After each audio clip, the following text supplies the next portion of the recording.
Hello, അസ്സലാമു അലൈക്കും. നമ്മളെ പുതിയൊരു വീഡിയോയിലേക്ക് എല്ലാവർക്കും വെൽക്കം.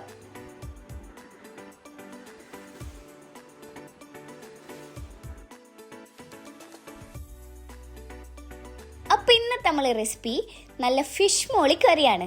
അപ്പോൾ ഇതിന് വേണ്ടിയിട്ട് ഞാനിവിടെ നല്ല ചെറിയ മുള്ളൻ എടുത്തിട്ടുണ്ട്. അത് നല്ലോണം കഴുകി വൃത്തിയാക്കി സൈഡിൽ മാറ്റി വെക്കാം. ശേഷം നമുക്കിതിലേക്ക് വേണ്ടത് ഒരു മീഡിയം സൈസ് ഉള്ളിയാണ്.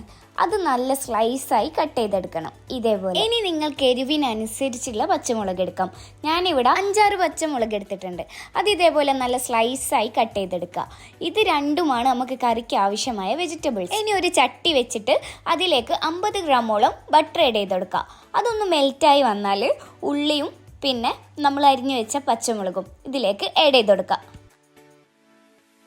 ഇനി നമുക്കിതിലേക്ക് 1/2 ടീസ്പൂൺ ഉപ്പ് ആഡ് ചെയ്ത് കൊടുക്കാം.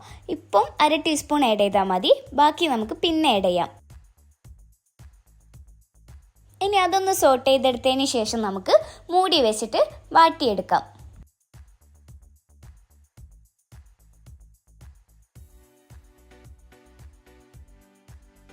ഇനി ഇടയ്ക്കിടയ്ക്ക് മൂടി തുറന്നിട്ട് അത് വാടിയിട്ടുണ്ടോയെന്നൊന്ന് ടെസ്റ്റ് ചെയ്തതിന് ശേഷം നന്നായി വാടിയെന്ന് ഉറപ്പ് വരുത്തിയതിന് ശേഷം മാത്രം നമുക്ക് 1-ാം പാൽ ഒഴിച്ചു കൊടുക്കാം. അപ്പോൾ ഒരു തേങ്ങേൻ്റെ മുഴുവൻ പാലാണ് ഞാനിവിടെ എടുത്തിട്ടുള്ളത്. അതായത് അധികം വെള്ളം ചേർക്കാണ്ട് ആദ്യം 1-ാം പാൽ മാറ്റി വെച്ചതിന് ശേഷം പിന്നെ 2-ാം പാൽ എടുത്തിട്ട് അത് ആദ്യം ഇതിലേക്ക് ഒഴിച്ചു കൊടുത്തു. ഇനി ഇത് നന്നായിട്ടൊന്ന് ഇളക്കി കൊടുക്കാം. ശേഷം ഇതൊന്ന് തിളച്ച് വന്നതിന് ശേഷം മാത്രം നമുക്ക് ഫിഷ് ആഡ് ചെയ്ത് കൊടുക്കാം. ഇനി ഇതൊക്കെ കൂടി ഒന്ന് മിക്സ് ചെയ്ത് കൊടുക്കാം. ശേഷം നമ്മൾ ഇതിലേക്ക് ഒരു 1/2 ടീസ്പൂൺ ഉപ്പ് കൂടി ആഡ് ചെയ്യുന്നുണ്ട്. കാരണം ടോട്ടലി നമ്മൾ ഇതിലേക്ക് 1 ടീസ്പൂൺ ഉപ്പാണ് ആഡ് ചെയ്യുന്നത്. അപ്പോൾ ഫസ്റ്റിൽ നമ്മൾ 1/2 ടീസ്പൂൺ ഇട്ടത് കൊണ്ട് തന്നെ ഇപ്പം വീണ്ടും നമ്മൾ 1/2 ടീസ്പൂൺ ആഡ് ചെയ്യുന്നുണ്ട്. ഇനി ഉപ്പ് കൂടി ഒന്ന് മിക്സ് ആക്കിയതിന് ശേഷം നമുക്ക് ഈ വെള്ളം വറ്റുന്നത് വരെ, അതായത് തേങ്ങാപ്പാലിൻ്റെ വെള്ളം വറ്റുന്നത് വരെ വെയിറ്റ് ചെയ്യാം. പിന്നെ തിളച്ച് വരുന്ന സമയത്ത് കയ്യിലിട്ട് ഇളക്കാതെ ഈ രീതിയിൽ വേണം നമ്മൾ ഇളക്കിയെടുക്കാൻ.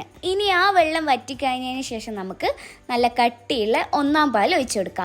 ഈ പാലിലേക്ക് നമ്മൾ അധികം വെള്ളം ചേർക്കാണ്ട് വേണം ഈ പാലാക്കി എടുക്കാൻ വേണ്ടിയിട്ട്. ഇനി അത് മുഴുവനായിട്ട് ഒഴിച്ചു കൊടുക്കുക. ശേഷം ഒരു കയ്യിൽ വെച്ചിട്ട് മെല്ലെ ഇതൊന്ന് ഇളക്കി കൊടുക്കുക. അതായത് ആ പാലൊന്ന് അതിലേക്ക് മിക്സ് ആവുന്ന രീതിയിൽ മാത്രം, അധികം കയ്യിലിട്ട് ഇളക്കാണ്ട് മെല്ലെ മെല്ലെ ആക്കിയെടുക്കുക. അപ്പോൾ നമ്മളെ പരിപാടി ഇത്രയേ ഉള്ളൂ. അതിൻ്റെ കൂടെ കുറച്ച് കറിവേപ്പില കൂടി വെച്ച് കൊടുത്താൽ നമ്മളെ ടേസ്റ്റി ആയിട്ടുള്ള ഫിഷ് കറി ഇവിടെ റെഡിയായി. അതായത് ഫിഷ് മോളി. ഇത് കഴിച്ചാലുണ്ടല്ലോ വേറെ ഒരു കറിയും നമുക്ക് ഇതിൻ്റെ അത്ര വരില്ല.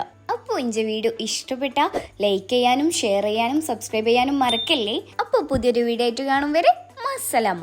By bye from Koya's recipe.